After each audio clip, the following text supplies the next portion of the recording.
Well. Hello, everyone. Welcome along to this stream talking about the top 5 talking points. Talking about, you heard that right, from today's Baku, Azerbaijan Grand Prix. What a race it was. What a race. Baku never disappoints, does it? Unbelievable race. We've had that for the last several years in a row. So I'm excited to talk about some of the top talking points. I'm just going to keep saying talking over and over again. This is just the theme of the video. As always, joined by the man himself, the Ragmeister, Ben, Red Bull fanboy, Rwaggy. Hello, Ben. Hello. How are you doing? All good. I'm happy after that race. The sun's shining where I am. Just seen an amazing F1 race. Just lovely day. Got my shorts on. Been for a dog walk. Just a great day. It's just great news. Hello, everyone. Everything you wanted. Exactly. Welcome along, everyone. Hey, Ewan. Hey, the Formula 1, 2, 3 and E-Man. Hey, Jess Games. Hey, Pigeon. Hey, Chinese Bat Eater 69. Hey, Kieran Lion. Hey, Darkside Wolf. Hey, MH Ghost. Thanks for the mods to join in. Hey, Patat. Hey, Built. Lexus. Hey, is everyone? Stefan. Hey, F1 and football fan. Welcome along to this one, guys. So, yes, I get, I mean, what a race. It had pretty much everything, that race, didn't it? Obviously, we had the mixed up grid from Quali yesterday. Quali was amazing as well. Lots of red flags, caused a bit of a mixed up grid. Not too insanely mixed up, but a fairly mixed up grid. We saw some interesting varying forms for the various teams, various drivers coming in and out of form as well. And just everything. There was, crashes for the kind of newbies that just like to see like big crashes. There was obviously quite a different result actually from the starting grid. They started in one order, they finished in quite a different order. There was definitely some surprising results. Just generally an all-round good race. How Ben's in the chat, Tim Marduk. Hey Ben, welcome along. Thoughts on Alex Gillen being washed up? Why did I give that airtime? I immediately regret reading that out. Why did he even read his messages? Listen to him. That's a fair point. I should just block him. Should I just ban him from the channel? Yeah, Anyway, guys, I just realised that's all he says. All he says dishonourable mentions. That's coming later in the stream. But our first talking point for today is going to be, here we go, Pirelli tyres in hot water. Yes. Obviously, we saw 2 huge high-speed, high-energy crashes today. Thankfully, both drivers somehow completely unharmed. Both clearly quite shaken up. Stroll in particular seemed quite shaken up. But thankfully, somehow, despite being 200 miles an hour with a tyre blowout and spinning into a wall, they were both totally fine. I think luckily their momentum stayed with them down the track and their speed just washed off slowly. And yes, they hit the wall on the way to doing it. Whereas if, particularly Verstappen's one, if he went left, there was a perpendicular wall that could have ended maybe very differently. So I think we were quite fortunate today. But obviously, Pirelli is in hot water at the moment. A lot of people are jumping straight on the bandwagon, I guess, and just blaming Pirelli and being like, not good enough, tyre failures, we need to do better than this. They are correct if that is the case. I think we should just wait a little bit and wait for a review from Pirelli because, there's so many different things that can cause these issues. Yes, they were both the same tyre, both at similar parts of the track. They're worried about tyre wear. I understand why people just kind of jump to assume that it could be Pirelli. But obviously, I just want to wait. I don't want to jump on that because it's so easy. For example, if the last curb that they exit on the flat out sort of chicane bit, if that curb had a tiny little sharp bit on it, on a bit that normally you don't go on, but those 2 drivers happened to go out that wide and had that, then it's completely not Pirelli's fault. That's the track's fault. It's completely someone else's fault. So I don't want to jump on the bandwagon personally for these failures. However, they are obviously not good enough. As I said, 2 huge a bubble just flew past the window. That was very distracting and very random. But obviously 2 very, very scary, huge crashes. So I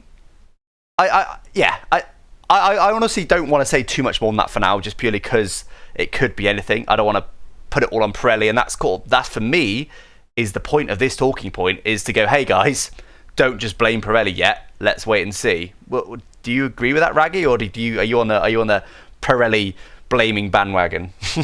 No, I think I think it's too early doors for us to really be pointing fingers at anything in particular. Initially, it looked to me like it was puncture, especially from Verstappen's crash. There was a slow-mo that I saw, and I did actually find the clip on YouTube as well shortly after, where you can see from Verstappen as he's coming down, you can see where the tyre's blown, and there's like a big mark across the ground, and you can see just behind that, there's a piece of debris that's bouncing on the track. which suggests to me that Verstappen had hit it and that had picked it up and blown his tire out. I think the same thing happened to Stroll. I mean, again, I'd rather wait to see the investigations into it and confirm whether or not that is the case or not. But if it is a case of debris, then you do have to ask the question of are the marshals doing a good enough job, specifically on street circuits, because I know it's much more predominant there. When it comes to that debris, was it parts that were missed from Stroll's crash potentially? Or was it completely something else altogether? Was it actually the tires? I personally don't think that the tires are the issue. Both times it looked like there was debris that caused it, because if it was tire wear, you would surely see some sort of data showing that it's just about to rip, rather than it just suddenly exploding, which is effectively what happened. And that, to me, just doesn't sound right. I've experienced, granted, driving your own personal car in real life is nowhere near the same as it is as driving an F1 car, and the tires are completely different. But when you have a puncture, it doesn't just go without any sort of warning. Funny you should mention road cars, because Ben's back in the chat, TM Marek. Obviously, he's vexing that he's got an R8. I mean, let's be honest, that's why he's messaged this. But he's put my R8. Yeah. Hey guys, I've got an R8. Got a puncture recently, and guess what tire it was? Pirelli. Enough said. Hey, I actually use Pirelli road tires as well, and I think they're really good. So, just want to put that out there. Ben got an R8. I didn't know Ben had an R8. Oh well, everyone does now. He's keeping his Merc quiet after this weekend, isn't he? Yes, he is. Although, yeah, Audi on the sport, so, yeah.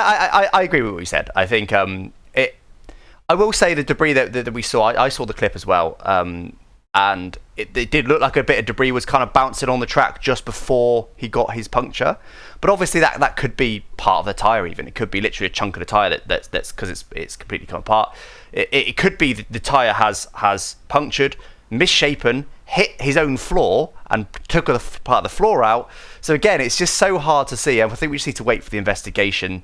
But as you said, if it is debris, it's not good enough, especially on a circuit like that. And I love Baku. We got a talking point coming up on specifically Baku a little later on. But I love Baku, but it is quite a unique circuit layout, and they're going so fast with walls so close that they do need to keep an eye on it. And actually, remember early in the race, there was like that. Was there a tree or something, a branch just on the track that the three leaders had to go through and all like had to scramble across the curb? And then towards during the red flag period, there was like a hole and like a crack in Hamilton's front wing, which I imagine doesn't happen easily. So I don't know if that was from the branch or what, but that was obviously not good. Especially as like I can understand a tiny little bit of debris that you might not see it, but like a whole branch, like surely someone noticed that. I guess that's part of it is the inherent danger of motorsport, though, right? Like a branch can fall down on track 1 second before they arrive.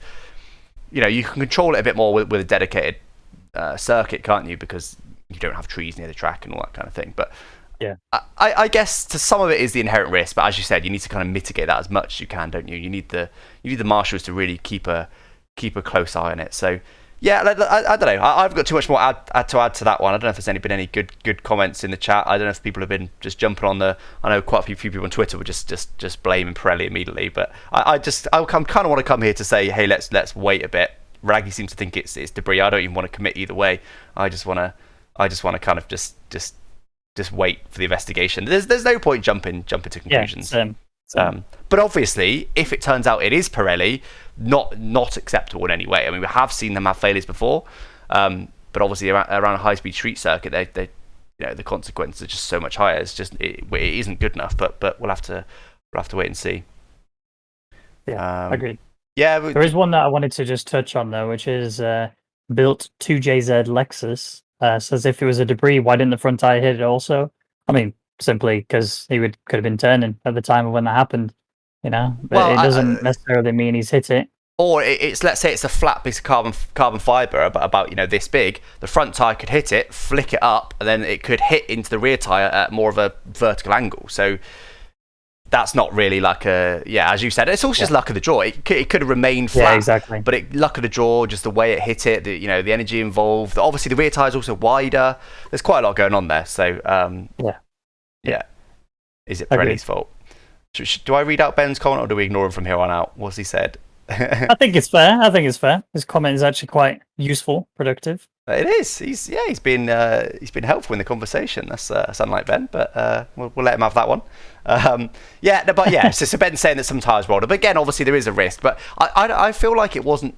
I honestly, if I had to choose it away, I would say it's not Pirelli because, as you said, there's some cars out there that had more worn tyres. It's not like the cars were really starting to struggle or they were really overheating or even that the tyres were under that much pressure at Baku. Like, it's not like stupidly high speed corners or anything. So there's no reason to think that there should be a failure of any kind because it's the same tyres that they take throughout the season. There's a choice of, is it 5 or 6 compounds, and they choose to bring 3 of those 5 or 6 compounds to each race. So it's not like they build a unique tyre for each track. So this tyre isn't new, it's not unique, it's not something they've only just introduced and it's suddenly wrong.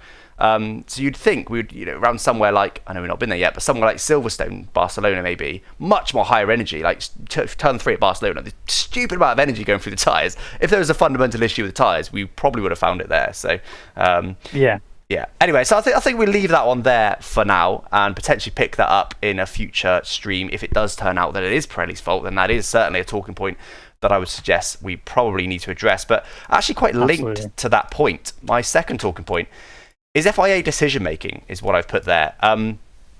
For me, they're a bit off today. I've been critical and complimentary of Michael Massey, who's the race director for the FIA. He's the one that makes the decisions. He's the one that says, let's red flag it, let's throw a safety car, etc., etc. He's like kind of the guy in control on the ground during the races.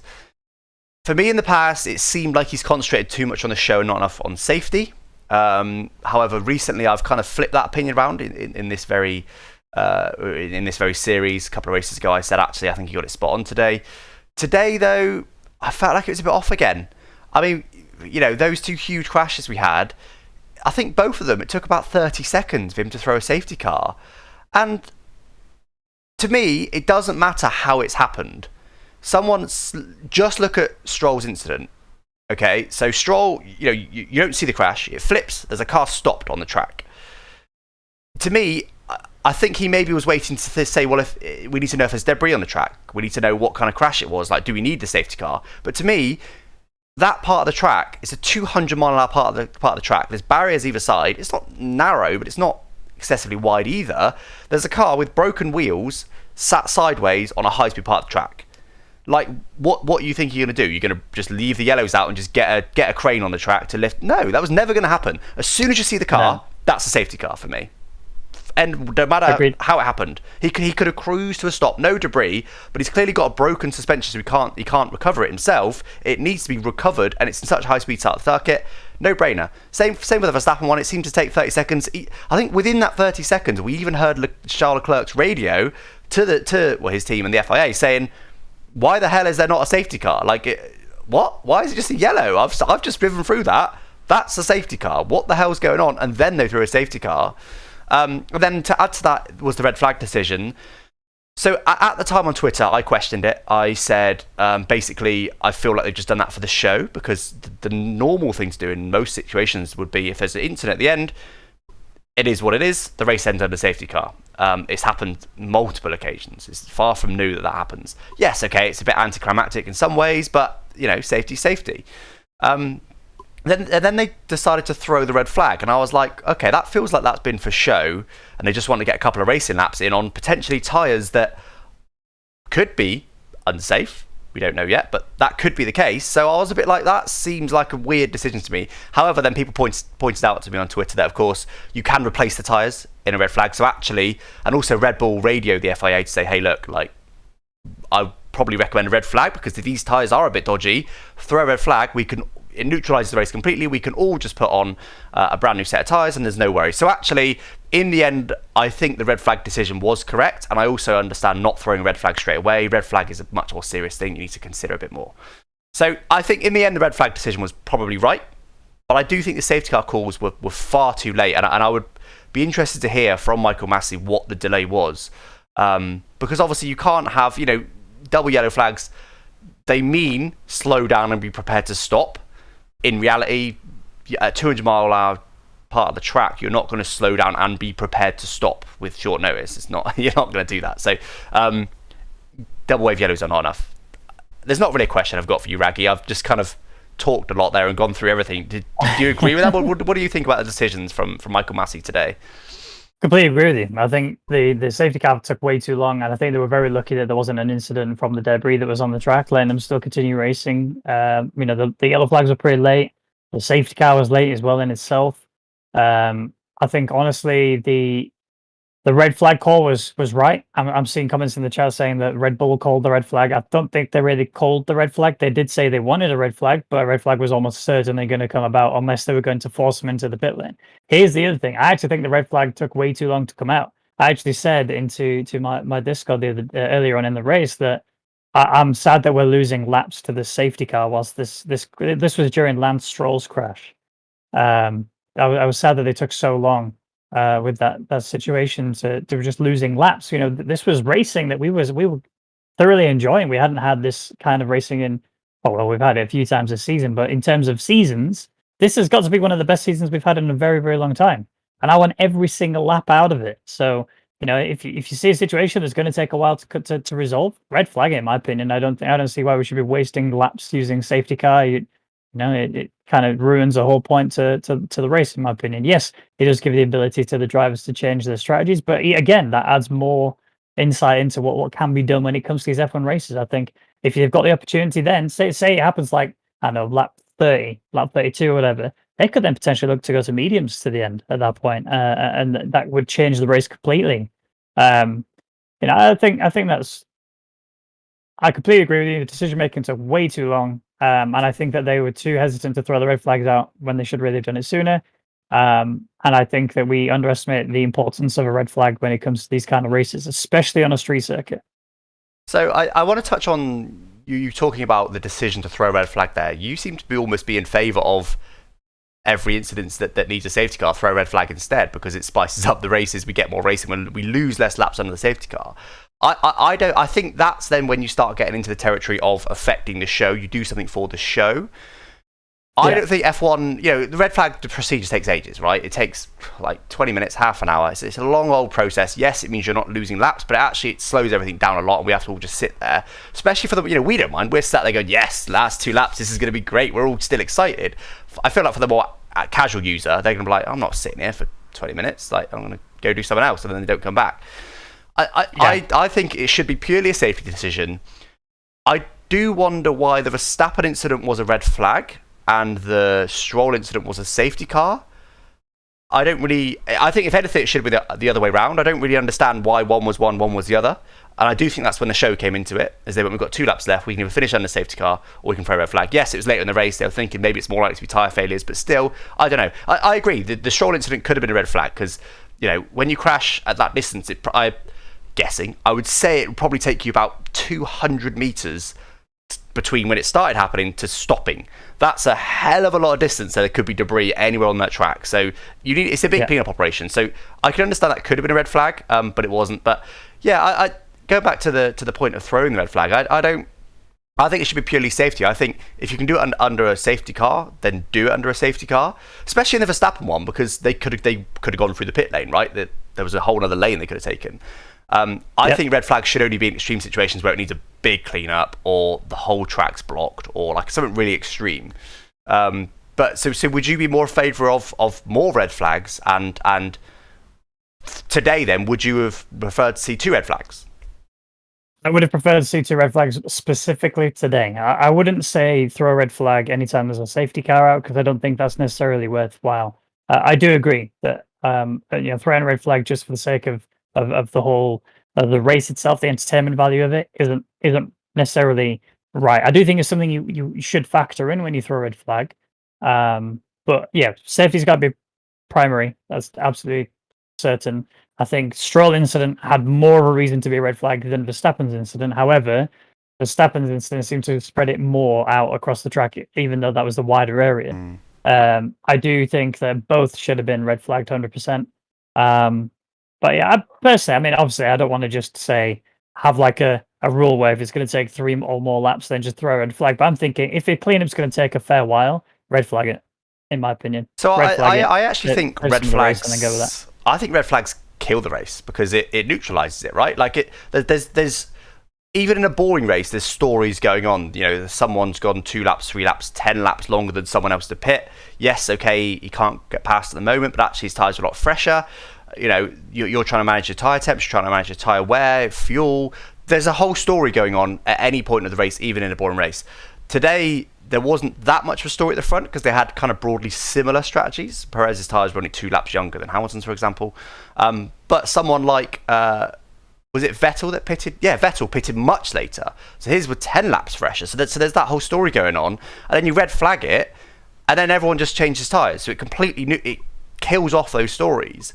And yes, particularly on a day like today, when you get a standing start, you get new stories sometimes, but then sometimes you don't. Do you remember Monaco a couple of years ago when there was like really interesting 3-way battle for the lead, and there was different tyre compounds, different tyre durabilities left, and it was really interesting. And then a red flag got thrown, and that's when they all just swapped to just like the soft tyre, and then there was no more story. That was it. So I actually would say that red flag will kill the race more often than not. I see what you're saying by it means you get a few laps back. I don't know. I think they've both got to play strategically, which is why I think rather than going we should do this to gain more laps, it should just be just on safety, and then because then it's a more of a lottery and it's kind of a bit fairer rather than going this race is a bit boring. Let's throw a red flag for this minor crash. Yeah, but I would argue that a red flag is fairer to all drivers than a safety car is. Do you know what I mean? But it kills because the stories, a safety car doesn't can it? completely throw the strategy out for a select few drivers. For example, was it Imola? Imola, prime example. Hamilton only got second because of the situation that happened. Yes, it ended up being a red flag, and that was what brought him back into it. But again, the same sort of situation is that safety car, if it had just remained a safety car, could have completely screwed everyone else over and let Hamilton just run off and take that win. I think it's only because that red flag got thrown that he didn't actually end up winning, even though he still made a miracle recovery to get back to P2. But that's the kind of situation I'm saying, is that whether you've got a safety car or a red flag, I think red flags tend to be more beneficial to everybody or have the same effect on everybody for the most part than a safety car does. They do, but I think that's my point. Is it just when you do, you're going to have issues with? Is it just kills the race? It's just that's whatever stories you had before, they're now gone. Obviously, the safety car does change those stories, but actually they're the same stories. So, for example, if someone's got 10 laps fresher tyres, safety car changes it because, depending on where it fell in your strategy and blah, blah, blah, especially if, like Hamilton's incident, you're really off the pack and it allows you to recover, it changes it, but the stories are still the same. They're just altered. Whereas a red flag gets rid of those stories that are going on at the moment and starts you afresh. Potentially there's new stories. Sometimes there isn't, like at Monaco a couple of years ago. So, yeah, I don't know. I feel like we've made our points as well as we can there. There's a slight difference of opinion, but I think we're both in agreement. I mean, you're wrong. But yeah.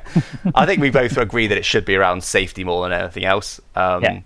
So, I think generally this point, though, is that I feel like we could probably benefit from a bit more of a public review of the FIA decisions every race, rather than just being like is what it is. It should be like, here's what happened, here's why it happened, here's why we chose to do this, here's why it took this long, and almost like a midweek show after every race where they explain like FIA behind the scenes, and then they can also perhaps explain some like penalty decisions perhaps from the stewards. That could be interesting, right? Yeah. I don't know as though I'd watch it every week, but certainly races like today, when I'm thinking, why have you made that decision? I'd at least watch a social media clip on it. I don't know if I'd watch a whole hour-long show or whatever, but I think that could be interesting. Especially for dodgy penalty decisions when you're going, why the hell have they decided that? And then they go, well, actually, we've seen this footage that you didn't have access to at the time. We've seen this data, and these are the rules. We didn't really have a choice. Sometimes they explain it, sometimes they don't. But anyway, that's enough of that point. My next point then is quite simple, really. It's just Mercedes difficult weekend is all I've put. So obviously we saw Mercedes really struggling on Friday, like a second off the pace. They just couldn't get it together, and the drivers were saying the car doesn't feel awful. We're just slow. Like, I know Bottas was saying that we're struggling or whatever, but yeah, it just bad. And then obviously qualifying, Hamilton did his thing, and yes, helped potentially by the various red flags and stuff, but Hamilton still regardless of how it happened, Hamilton still ended up P3 because he's Hamilton, and Bottas was P10 because he's Bottas. And then we got to the race, and then we saw basically not quite those two same two stories. We saw the Bottas story continue, Bottas, started 10th and then finished. Where did he finish in the end? He took new tyres at the end, didn't he, for some reason? Finished 12th. I mean, that's obviously not good enough. I mean, that's Mercedes going to look at that and go, Bottas, mate. I mean, you heard the radio calls throughout the race. Interesting, actually. They were saying to him, you have to overtake. Otherwise, first of all, it was the carrot, wasn't it? It was overtake, we think you can get 5th. Positive message. Then after a couple of laps, it was like, if you don't overtake, you're going to be 10th. Like, get on with it. It was literally carrot message and then stick message, which I found really interesting. But obviously, I don't know, clearly not good enough from Bottas. He clearly wasn't very happy this weekend, but, the fact that Hamilton arguably should have won the race and then Bottas was still struggling to score a single point, I don't know. I just feel like with the same car, the same setup, Hamilton wouldn't still be stuck in 10th. Hamilton would still get a top 5 at least, I would suggest. And then on to Hamilton, obviously did a Hamilton and turned it around for the most part, had a really strong race. Got beat by the Red Bulls, but I think they were the better car today, the better package. And then had that mistake at the very end, got an unbelievable start. By the way, the lights went off so fast. It was like 5 lights off. It was so fast, which I think caught Perez out a little bit. Because Hamilton's just got a better launch. It's not a long run down to turn 1, yet Hamilton was wheel to wheel when they hit the brakes. And then Hamilton had his magic mistake, is what I'm calling it. They talked about it on the Sky Sports commentary. It sounds like Hamilton was moaning over the radio, oh, did I still have my magic mode on? And it sounds like the magic mode is basically a mode they use like during safety cars, during laps to the grid, etc., to make the brakes artificially hotter to help keep temperature in the tyres. I don't know more than that. I don't know if it's just brake bias, no idea what it is. But it's clearly something they use, clearly something that Hamilton sounds like he forgot to switch off. You'd think there would be some sort of automated process, like when the car stops, it switches itself off. I assume that's the sort of thing that Mercedes will review and look into. But that apparently is what caused him to lock up, because he seemed to brake at the exact same point as Perez. He didn't outbrake himself. He just locked up. Clearly, this magic mode was on, whatever it does. Even if it's just brake bias, you clearly saw the lock up, and it just went off. And in effectively, what we had was a 2-lap race. That was it. Nil points. Which, by the way, I was quite happy with in the end, because obviously Verstappen got really unlucky. Verstappen had a great race. Yeah. Really unlucky, and we were thinking, Hamilton's going to gain at least 18 points.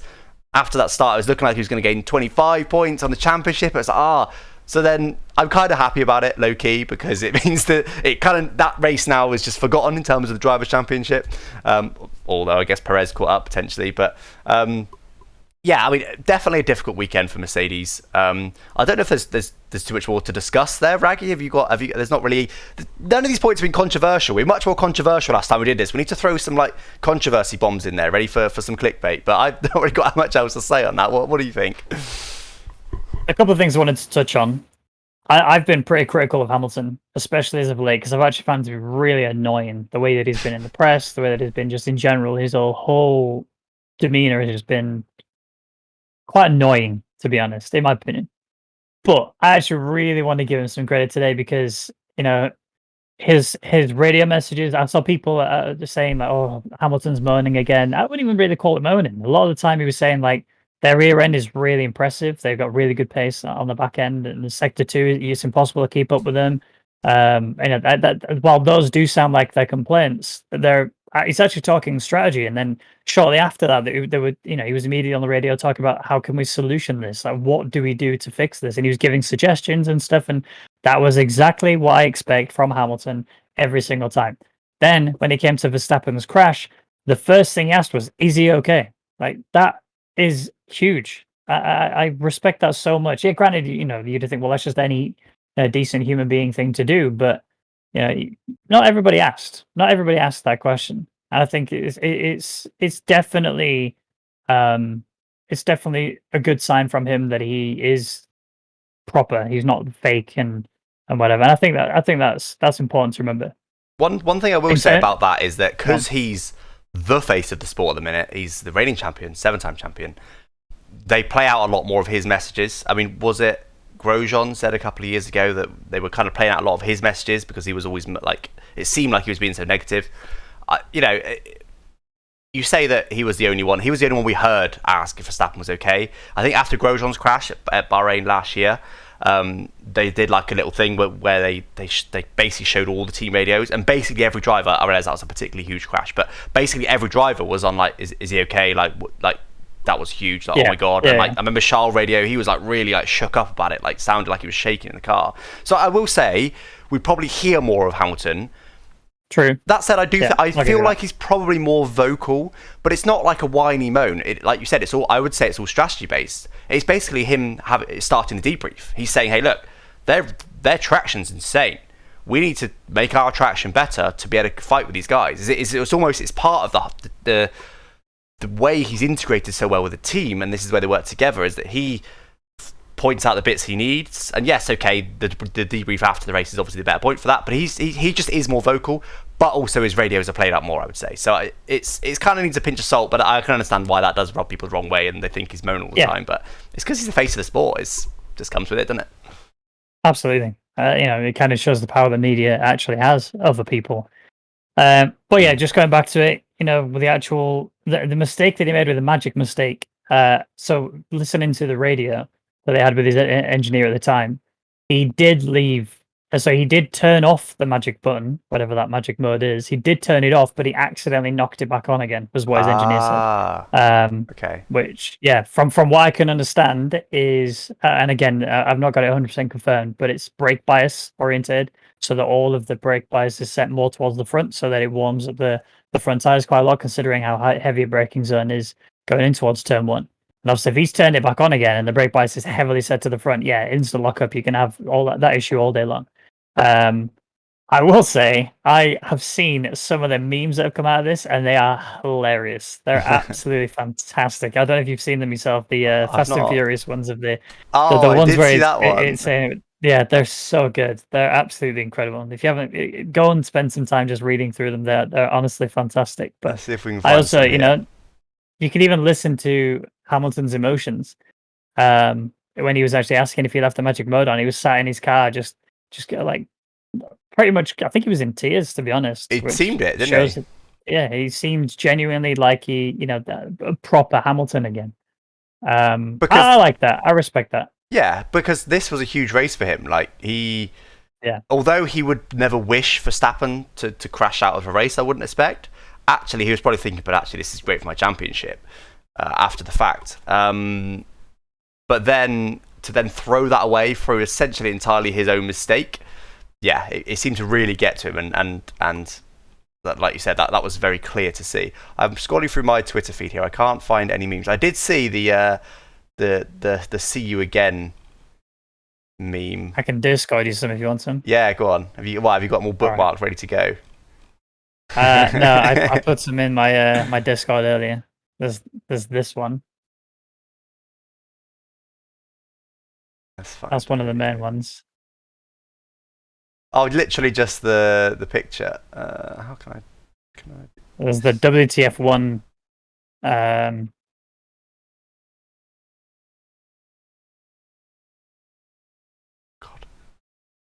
Copied link. I'm just gonna do this and hope for the best. There you go. That works. That's quite a simple one though. There was one that I saw that was actually like a screenshot of the one track, and it was like said like, I can't remember what it said. It was like Fast and Furious intensifies or something along those lines. The WTF one was quite funny, which was Alexa played "See You Again" by. Oh, was that the one I saw? Maybe let me have a look. Maybe it was really good. I've got it here if you want it. Yes, please. That I think that's the one I saw. Yeah. There we go. Well, one more meme. We're not going to spend the rest of the stream just hunting for memes, but this is the one I saw, which I quite liked. Yeah, that's good. It was a good one. It was. I loved it that Paul di Resta, who was in the commentary for Sky, he was just like literally said, "Oh!" when it happened, because like it's such a huge moment, like him going off and in a 2-lap sprint race, there's no chance for him to make it. That's it. There's 0 points just from that one mistake. It was such a huge moment. Yeah. I remember I just tweeted like spam. If I find my tweet on it, I literally just tweeted spam because I was the same. I was just like, oh my god, there you go. This is what I tweeted. So it's literally just Hamilton, because I think that was probably everyone's reaction. Just like, oh my god, that's such a huge. Oh, should we translate it? What does it say? Translated from English by Google. Yeah, cheers, Google. Thanks for that. Thanks for that translation. That's really, really helpful. Anyway, on to the next talking point. So my next talking point is actually about driver form in particular. So a few stories. Just what you do, actually. Yes. Real quick. Yes. Where was Netflix this weekend? I don't know. I don't ever know how people know this thing. They're always like, oh, by the way, Netflix was filming Mercedes this weekend. I'm like, how do you know that? Where do they get this information from?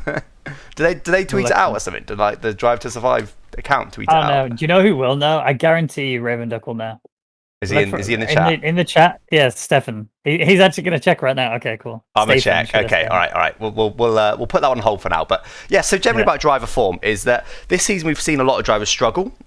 Some rookies, some very experienced champions, some people that have just moved teams year on year. So we've seen the likes of Alonso really struggle. He's obviously a multiple champion. We've seen Tsunoda have great potential, but actually struggle to really seem to get the results, certainly compared to the sort of performances Gasly was putting in. However, Gasly didn't seem to be getting the end results either. Vettel seemed to be struggling as well. I've jotted a couple of drivers down here. Sainz seemed to be struggling. So there's quite a few drivers there. There were Perez, obviously one of the most high-profile ones, seems to kind of be struggling for form, and I think that's because F1 only allows very limited testing these days. I mean, I think even when Lewis Hamilton started, 14 years ago, I think I saw a stat at some point. Like it was something like he did the equivalent of more than that, like 10 race distances before even his first race. Like he'd actually done a lot of testing, so he arrived very well prepared in his first race. They don't get that anymore. So even someone like Ricciardo, a known talent, everyone rates Ricciardo to some extent, moving to McLaren, which is a decent car by the way. It's not like he's moved to Haas. You can understand he'd be struggling. Just has been struggling against Norris, and Norris is clearly a great driver, but still you'd expect Ricciardo to be up there with him, and he just hasn't been able to really match him this season. But this race, I felt like there was a turned tide, I'm going to say, because all of those drivers seem to just find some more form. Obviously Perez won the race, but even without Verstappen's little whoopsie, he had a great race. He had an unbelievable race. He made several overtakes when he needs to make them. His pace was actually very close to Verstappen's. Qualifying wasn't quite there again. Qualified P7, I think. But obviously with all the red flags and stuff, he may be on a U set, I'm not too sure. Vettel, obviously, amazing podium, great job from Vettel.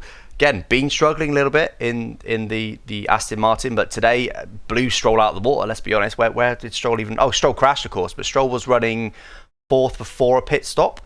So Stroll he wouldn't have been anywhere near a podium, would he? So, Tsunoda as well they moved him to the headquarters. They moved him to, is it Faenza in Italy? They moved him. He was originally living in the UK, but they basically said, look, apparently on Saturday of Monaco, after his practice crash, they literally said to him, look, this isn't good enough. We told you, take it easy, build it up. It's Monaco, mistakes will be punished, don't crash. And he crashed. So apparently that was a bit of a final straw for them, and they just said, look, you're moving to Italy, be with the team, work harder, integrate properly, because you've been slagging off, for want of a better term, the team in Barcelona. Your form's been actually not good enough. You've shown potential, but actually not been getting the results. You're moving to Italy. And as far as I'm aware, they didn't really give him a choice.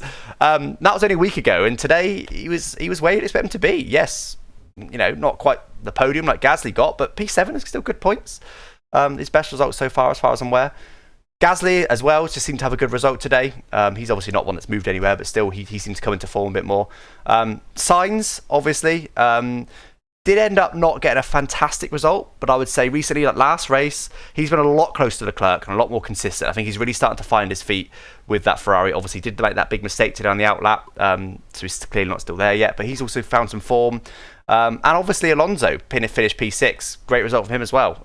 He's been looking quite rusty, hasn't he, last few races, so for him to find his feet as well. So there's quite a few drivers there that interestingly seem to be coming into form at the same time. And specifically my talking point around this is, why is that? Is it because it's been, 5 races or so now? Is that just like enough time for people to be up to speed? Is it circuit specific? Is it because Baku, is a certain difficulty? Perhaps Baku's one of the easier circuits to drive. I don't know. I don't really have the answer. I feel like it is just experience. It's just time in the car, time with the team, more races, more distance, and they all just happen to be coming into form at the same time. But it's interesting because it seems to be there's like a, what is it? There's a, I can't remember who it was, but someone said like it takes 10,000 hours to master any given activity. So are they all just happen to be doing the same amount of laps, so they've come into form at the same time? I'm not too sure. First of all, have you got Raven Duck Stefan's answer as to where Netflix was? And also then after that, why do you think they all seem to have come into form at the same time? No, he's just commented saying that he can't get it quick enough, but he can confirm that Netflix were with Red Bull for Monaco. So there's something to bear in mind. When it comes to the drivers themselves, yeah, I agree. I think that they've all really started to show themselves. I think a lot of it has come down to the fact that there's been less practice this year than most of the years. So that it takes a lot longer for you to get used to a car.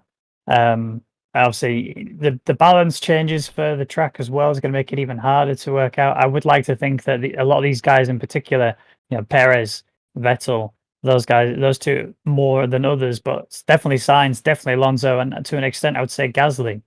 These guys are not, by any stretch of the imagination, inexperienced. They've been there for a very long time. They should be able to pass feedback back about the car, where it's handling poorly, what they need to adjust in order to get it working for them to go into the race. But the problem is, like we say, they've got all these other tests and all these upgrades that come into the car going into it that when they're testing these new things, they have so little time to actually get used to what they're going to be using to race with if they're testing things out.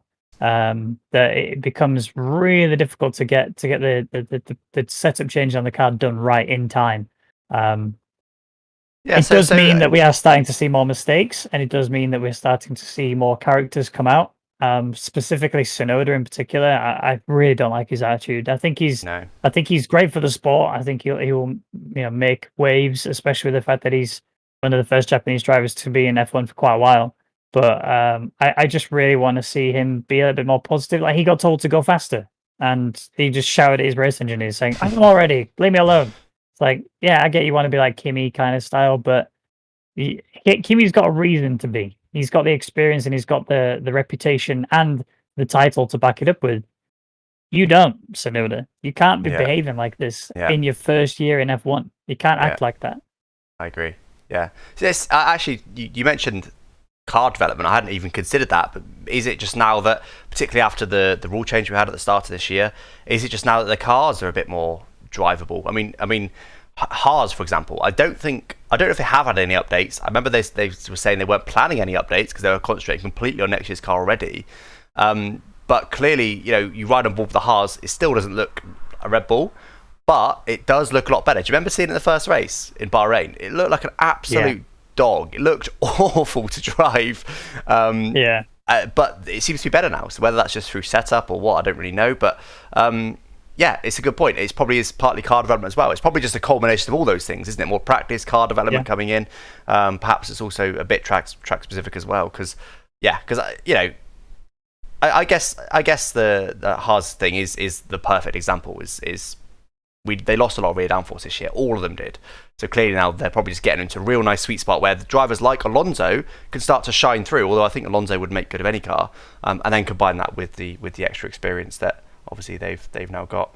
Tsunoda sometimes acts like James Hunt, says Evil on Blitz. I'm not sure about that. I don't know if he's not quite. He's not going out smoking and drinking. And, he's not cool enough for that, is he? He's not. No, I agree. I do agree. I think Tsunoda's just trying too hard to be a celebrity in F1. I don't know whether or not that's his attitude in general anyway, but I think if that is his attitude in general, I don't like it. I think he's the trying opposite. To be someone, then I think the opposite. I don't think he's tried. I think he just doesn't care enough. He's just, like you said, shouting at his engineer, and it's like I don't think he's doing that on purpose to be like Kimi and be like, "Oh, leave me alone, I know what I'm doing." I think that's just his natural reaction, and it's not okay, is it? Interestingly, in the F2 race before this race, I think it was it Guan Yu Zhou? It was a I can't remember. It was a fairly F2 driver. Yeah. It was one of the like top ones, if you like, one of the kind of more known, bigger name ones, and he was basically moaning and saying whatever, like, I can't get past whatever. And his engineer's response was just like, I don't care. I don't want to hear it anymore. Just get on with it. And that was literally his response. And it was interesting. And the commentators even picked up on it that, like, this isn't F1. They don't mollycoddle you so much in F2. It's just like, just get on with it, mate. Shut up. Like, just stop. Yeah. Don't stop moaning. Just Crack do your on. job, will you? Like, moaning to me is not doing anything. Get on with it. Whereas in F1, they're all a lot more trained, aren't they? There's a lot more budget, and they've all been media trained, and the engineers, I imagine, are all trained psychologically, and there's a whole thing, you know, like particularly like Bono, Hamilton's engineer. Clearly, it partly it's just working well together, obviously, but clearly he's been not necessarily trained, but clearly he knows how to coax Hamilton through a race, because he can be quite emotional, can't he? He can not lose his head, but he clearly knows how to get the most out of Hamilton. That's a really important dynamic, I think, between the engineers. But yeah, clearly in F2, that's not so much of a thing. It's like, shut up, get on with it. Anyway, on to my fifth and final talking point, which kind of rounds out the race and the conversation today, really, is just Baku always delivers, doesn't it? Well done, Baku, as always. And it just always delivers, it seems. And I want to specifically talk about why it always delivers, because it's not a track that a lot of people don't enjoy driving around it in games. I actually don't mind it. I don't love the curbs in F1, but the layout, I like it. I don't know what the real life drivers think of it, to be honest. I don't know if you've got any. Do you know, Raggy? Do you know what the real life? No idea. Okay.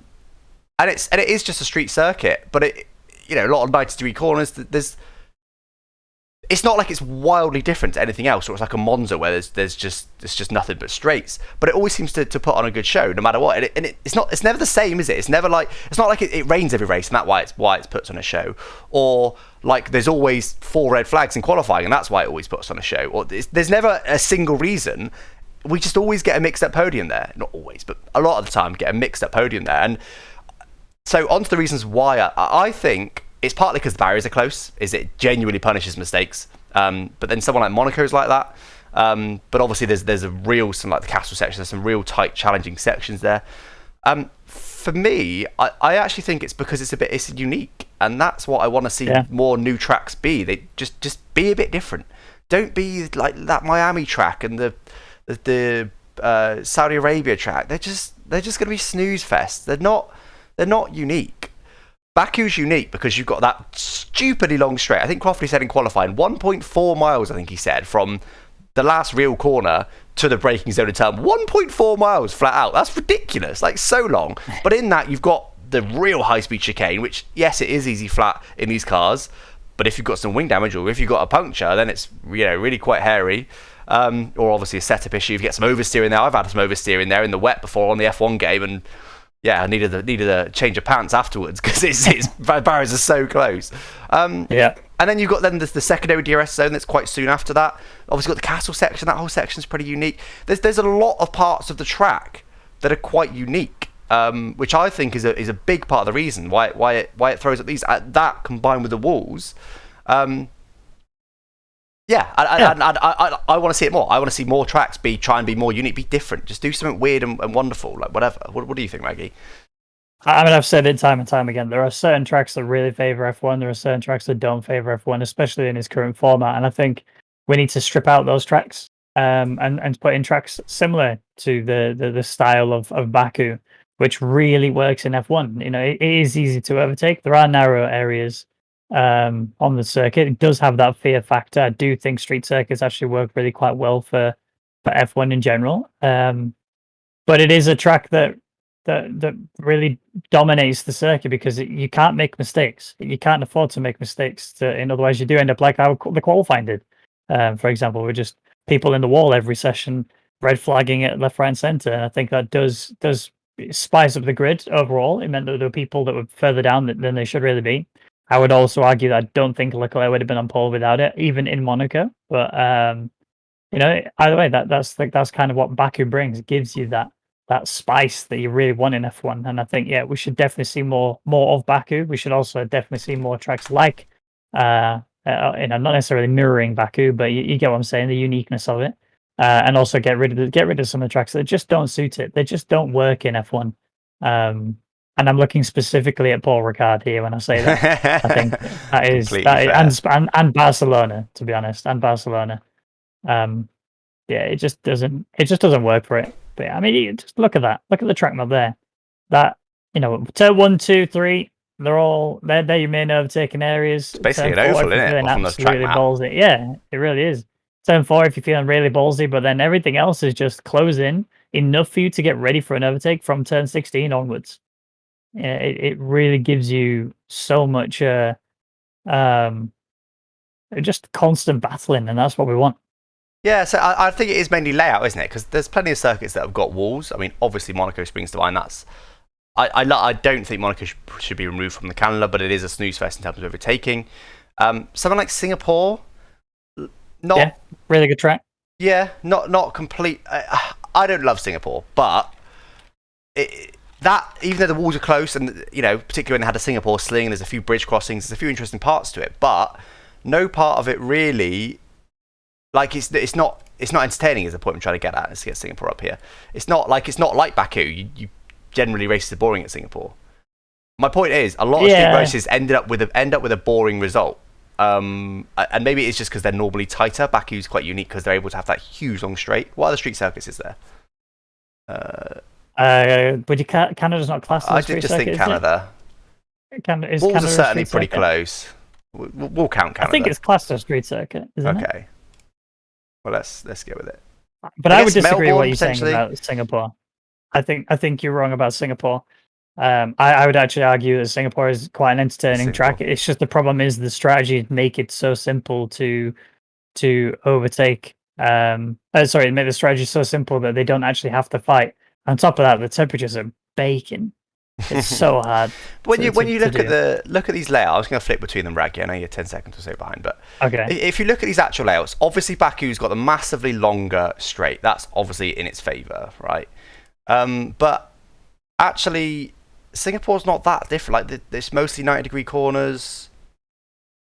It's interesting that if you glance at the layouts, they're obviously different layouts, but there's not. It's not like one's got loads of high-speed corners like Barcelona, and one has got loads of low-speed corners. It's interesting to me that you get Singapore's generally, I'd call it boring. I think you might disagree, Raggy, but whereas Baku always seems to be interesting. So there's clearly nuances there. There's not a kind of generalization we can make. There's clearly nuances to why and how that is. Perhaps the ordering of the corners, the I don't know, but. Because often on traditional circuits, you see good racing when there's alternative lines. I'm thinking somewhere like Brazil, turn 1 and 2. There's a couple of different lines you can take through there. Yes, you end up on the same apex, but you can take a different line. So for the most of the corner, you're actually not getting dirty air. And a lot of tracks, I can't think of any more off the top of my head, but a lot of tracks have that, and that's why they're good at overtaking, is because there's alternative lines to take. There isn't a Baku. They're all on the same line, but for some reason, the same cars are just able to follow better and overtake better. Maybe it's just a massive long straight. But then we see circuits that have got huge long straights, and we go, yeah, that's just boring. Don't just chuck a long straight in to make it good. That's boring.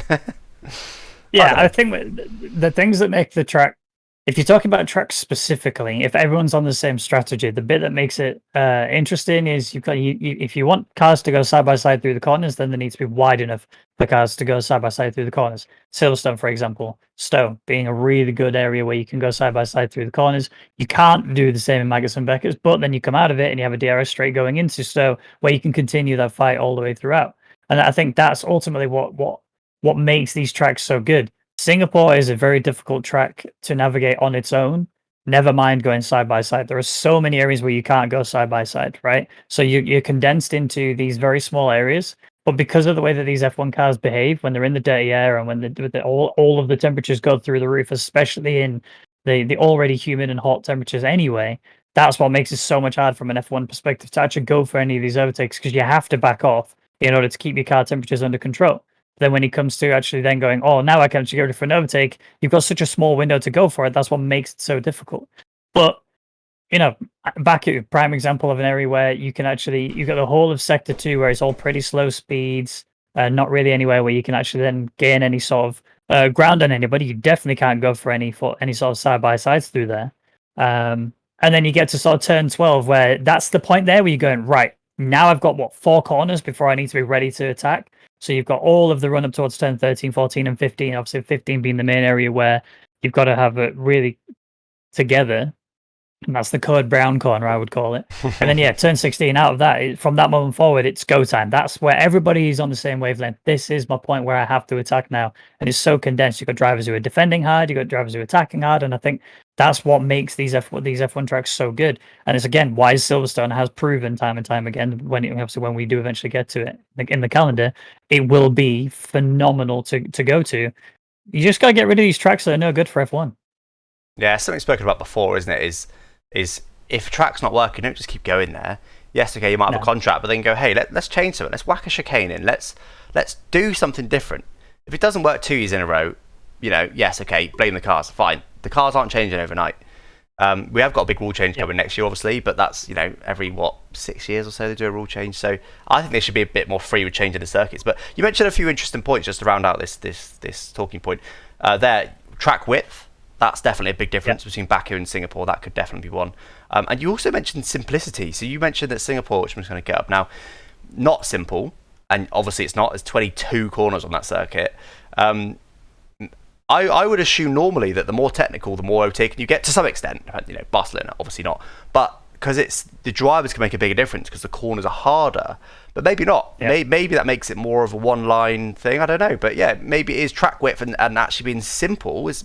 a lot of the corners are quite simple at Baku, but it makes good racing. You don't need to overthink it a lot of the time. So, yeah, I guess we'll see. A lot of them are 90-degree corners. Yeah, I'm interested to see the new tracks later this year. I think they'll be a flop. I think the Saudi Arabia track will be awful. I hate the layout of the Miami track, which obviously isn't this year, but I'm interested to see, though. I'm always happy to give them a go, but, yeah, I don't know them. That's a talking point. One last point I want to make on the track situation. Monaco, because obviously Monaco has been a hot topic about how it is very much a snooze fest, but it's so legendary in F1. And there's a very simple fix to keep that going in F1, in my opinion, which is you just turn it into a quali event. You make like a big deal out of the qualifying factor of it, because that's the thing. It's one of those tracks where you need to give it absolute full beans in order to have really, really good, crazy lap times. And it's scary to drive on in itself, right? So make it into a big qualifying fest. Everybody's going to love it. That's where it comes down to anyway when it comes to the race. So just scrap the race, do something spectacular to qualifying, and maybe do that on a couple of other tracks where overtaking is near enough impossible. Or have like a cost could be prohibitive, but have a special Monaco-only tyre. It's really soft. There's no choice of compound. There's one tyre. That's it, but it's really soft. You're going to have to do a 2 or 3 stop to get through Monaco. That'd spice it up enough. Yeah. Something like that. Yeah. I think so. Anyway, on to, that's all the points, but now on to the driver of the day. Now, I've called dibs on this one because it's my turn to call dibs. I'm going to go with Perez. I think, yes, obviously a bit fortunate to get the win, but actually he was still on for a solid podium. Didn't have the best day in qualifying, but obviously very red flag interrupted. Not going to really blame him for that. Clearly, something's clicked this weekend. He's just really come into form, and just suddenly, they said he did a deep dive after Monaco, of all places, but did a deep dive, and he's just figured out how to drive the car, which, by the way, is intriguing. I'd love to hear more on specifically what it is. Is it because he's rounding off the corners too much? Is it because, I don't know. I've no idea how differently you could drive an F1 car. It's intriguing to me, but we will probably never know unless he releases a book in 20 years' time. But obviously, it's all fallen into place for him this weekend, and let's hope that continues. So average quali, started P6 on the grid after Norris's penalty, and then had a good start, got past Sainz, and then sent it around the outside of Gasly, by the way. That was a proper move. They were level coming into the braking zone, and he was on the outside, and he just went for it. It seemed a bit wild, but actually didn't look up, got it stopped, just took the place. He's got confidence in that car now, which is great to see.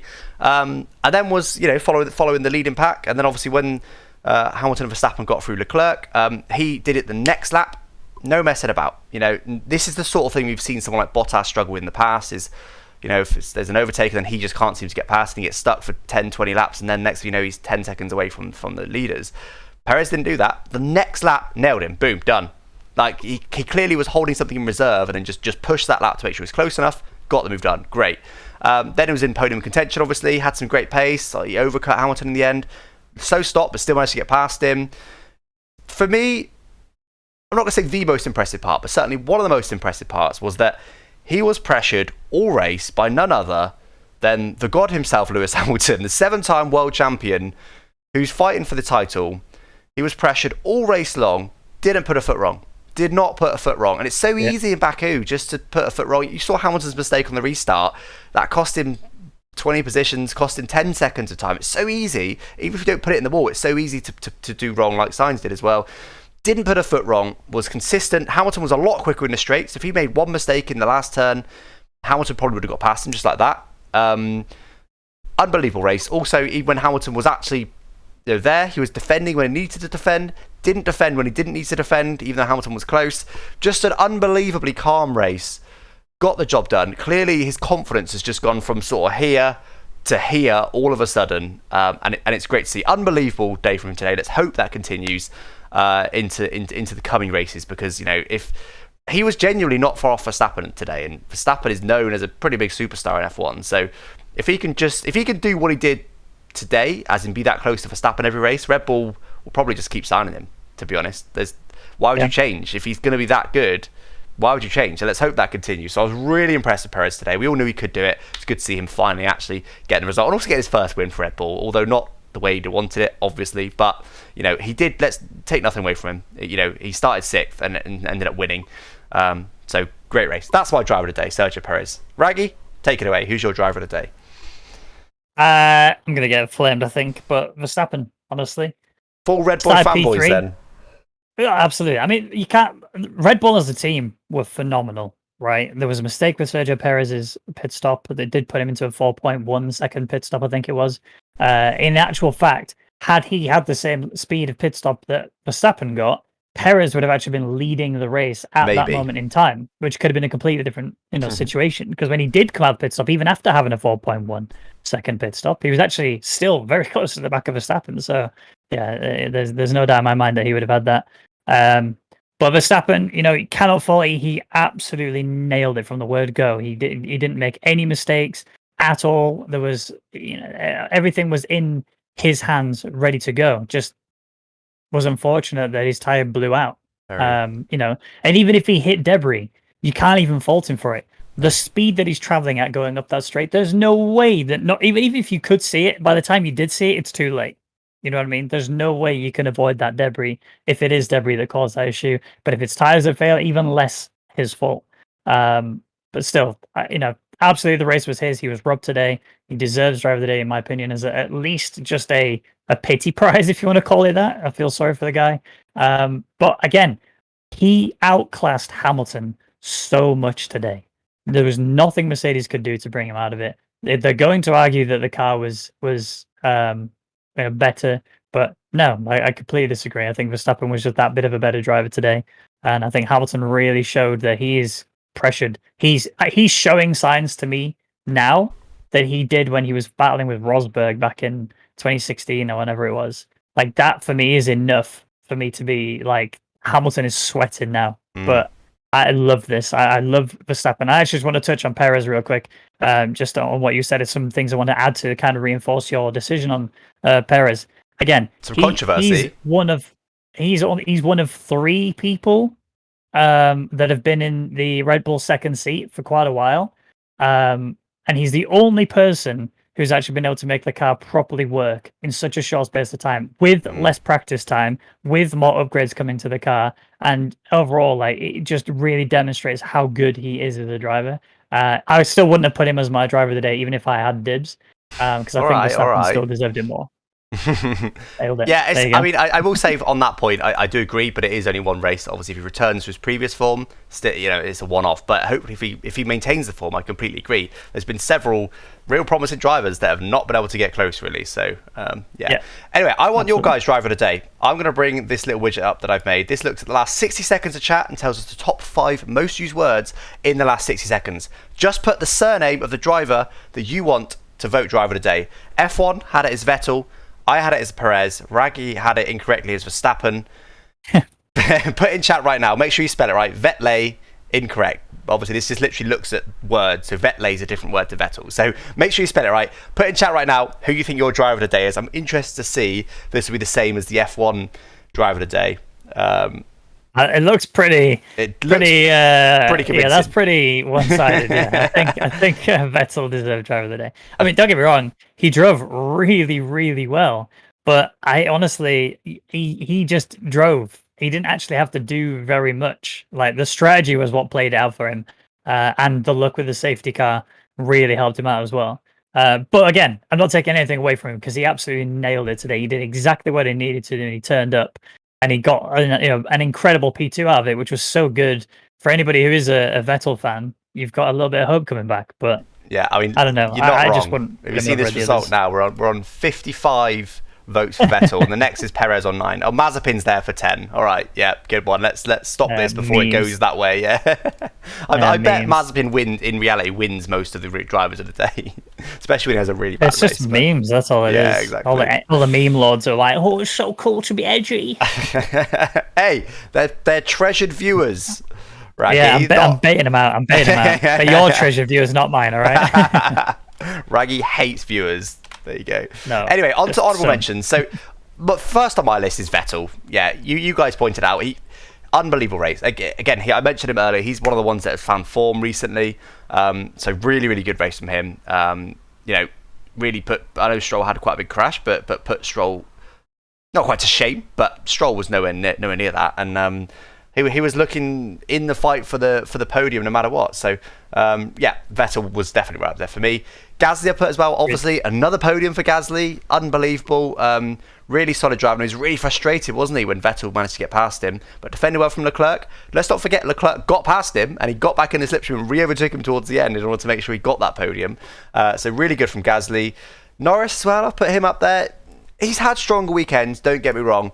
But it was a difficult weekend for him, and he's still come home in 5th place, and right behind the podium finishers. So strong weekend from Norris once again. He's becoming so dependable.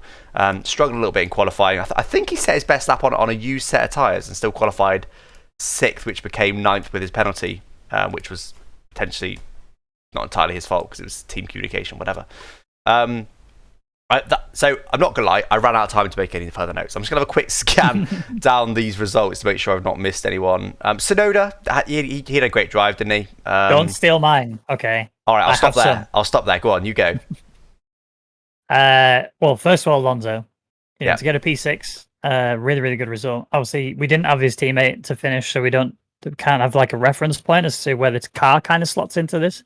But still, Alonso did a really, really good job. And like Ravendogs pointed out, or Stephen has actually pointed out, that the last couple of laps were really, really good. He overtook 4 cars in that little sprint race. So Alonso did. Fair play to him. Yeah, Alonso did. Yeah, fair play to him to achieve that in such a short space of time. It just shows that his experience and his confidence, because it takes balls to go for moves like that in a final 3 races where everybody's twitchy, everybody's like nervous and worried about how they're going to finish off this race, but. He just kept it in his stride and just blew past people. So fair play to him. Really good. He's one for me. Sonoda, I was going to mention, despite his attitude problem, his pace was pretty good. Consistency was pretty good. I really was pretty pleased with how he performed today. I think that overall he's quite pleasing to watch when he actually drives. Just again, my only issue with him is his attitude. That's realistically it. And of course, Bottas. No, sorry, that's dishonorable mentions. Never mind. Well, let's move on then to the dishonorable mentions. Bottas has got to be up there, isn't he? Just it was a struggle this weekend for Mercedes in general, as we touched on earlier. But Hamilton's still up there. Yes, okay, he ended up beating Hamilton, but Hamilton coulda, woulda, shoulda won the race. He definitely should have at least been on the podium still, and that's just what Hamilton does. Bottas, when he has a struggle weekend, he just can't get the result. He just can't do the Hamilton. So. I think this is actually yours, Raggy, but I'm going to steal it. Williams in general. Raggy did mention it before the stream, and I've just stolen it. Just a bit of a dodgy weekend. I mean, I've put their Latifi communication error. Like they under the red flag. Clearly, they told him to pit, and then they said, "Oh no, actually, stay out." And he was like, I've been told by the FIA to come into the pit lane, but you just shouted "stay out" at me as I came. So he stayed on the track and then got a penalty for it, which is just a basic communication error. Obviously they need to do better than that. He at the moment, whatever. But clearly needs to do better than that. So wasn't great. Who else have we got here? Again, I've run out of time to actually write any more down. So I'm going to mention Sainz. It's harsh to put Sainz in dishonorable mentions because it was one mistake, but it's a really costly mistake. I'm not quite going to put him in dishonourable, but he definitely would have rued that mistake. Go on, Raggy, you take it away. Well, I mean, he's going to be probably in everybody's dishonorable mentions every single week, probably. But Mazepin, number one.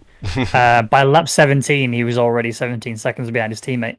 You know what I'm saying? Like, there's a point where you go, yeah, but the car's crap. And then there's a point where you go, yeah, but you're still lapping a second and a bit slower than your teammate every single lap. And you're claiming that you're good enough to be in F1. No, in my opinion, it needs to get out.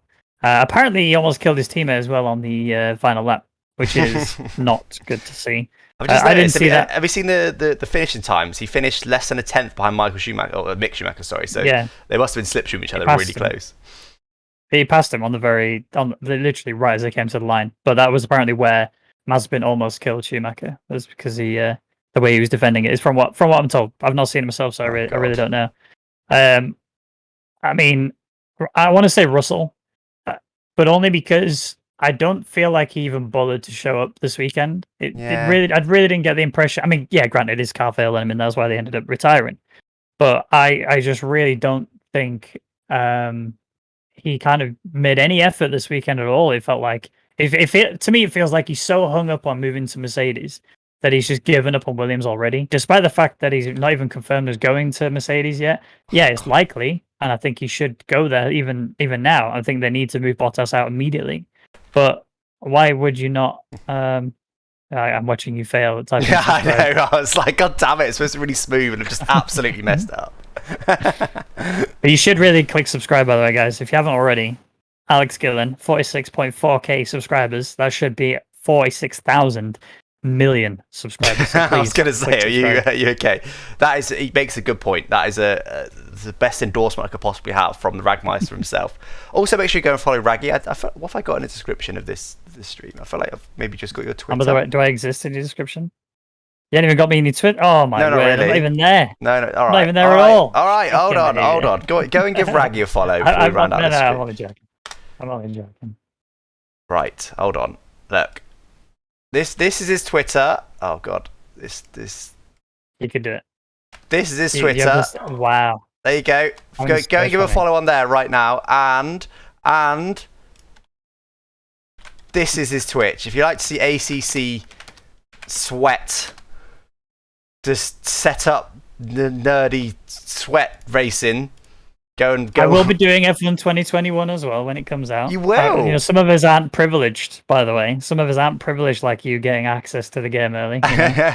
Because I abandoned the game, I won't be getting any access to it early. Well, good segue as well, because I've got 2 more videos coming out, guys. The next F1 2021 video will be coming out tomorrow, which I'm excited to see. And then also I will be doing a 3rd video on Wednesday. I'm going to do 3 videos in F1 2021. So do subscribe to the channel if you enjoy that content. I hope you enjoyed this stream. We do these every race day. We did miss the last one. That was because I was away. That was my bad.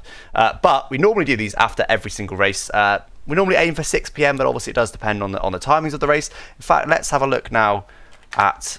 there we go, French Grand Prix, 20 days. Is it 20 days? Why is it so long? Oh, wasn't there one cancelled in the middle?